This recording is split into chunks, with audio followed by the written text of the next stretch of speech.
Assalamualaikum warahmatullahi wabarakatuh.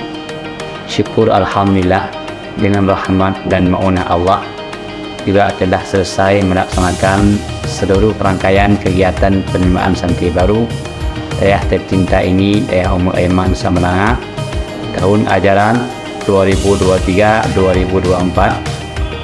mulai dari periode pendaftaran, registrasi ulang hingga masuk asrama.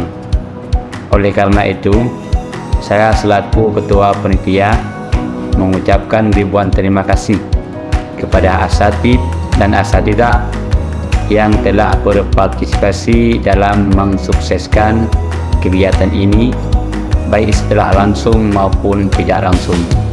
Kemudian ribuan terima kasih juga kami haturkan kepada seluruh wali santri baru yang telah mempercayakan daerah Ummul Aiman ini sebagai wadah pendidikan bagi anak-anak Bapak Ibu sekalian.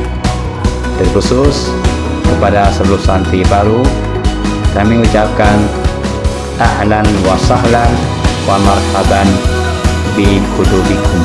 Selamat datang di daerah Ummul Aiman Nusa Menengah dan selamat belajar. Allahumma muwaffiq ila aqwamit thariq. Wassalamualaikum warahmatullahi wabarakatuh.